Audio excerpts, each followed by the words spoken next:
Good morning po sa inyong lahat. Ngayon ay Mayo 15, 2025. The readings for today are: First reading, Acts 22:30, 23:6-11. Gospel, John 17:20-26. The good news of the day, that they may all be one, as you, Father, are in me and I in you. John 17:21. Buhay na salita sa araw na to, pagkakaisa, unity. Reflection, sa huling panalangin ni Jesus, bago siya ipako sa krus, hindi niya inisip ang sarili niya. Ang dasal niya ay para sa atin, na tayo ay magkaisa. Nakita niya ang mga hidwaan, ang mga away, ang mga divisions, pero ang puso niya ay nanalangin, that they may be one.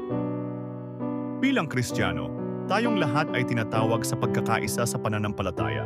Hindi sa pagkakapareho ng opinyon, kundi sa pagmamahalan sa kabila ng pagkakaiba. Sabi nga ni San Pablo sa unang pagbasa, kahit surrounded siya ng kaaway, alam niyang kasama niya ang Diyos.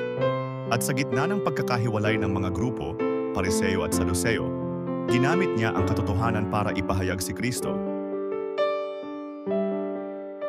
Church teaching. The Catechism of the Catholic Church teaches that the Church is one because of her source, the Trinity, her founder, Christ, and her soul, the Holy Spirit. CCC 813. Unity does not mean uniformity. It means a communion of love and truth in Christ. Evangelistic call. Kung tunay kang nananampalataya, ipakita mo ito sa pagpapanatili ng kapayapaan at pagkakaisa sa pamilya, simbahan, at komunidad.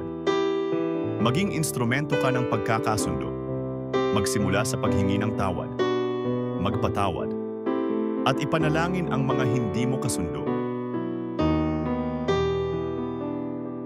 Panalangin. Panginoong Jesus, turuan mo akong magmahal tulad mo. Bigyan mo ako ng pusong handang makiisa. Gamitin mo ako upang magdala ng pagkakasundo at kapayapaan. Amen?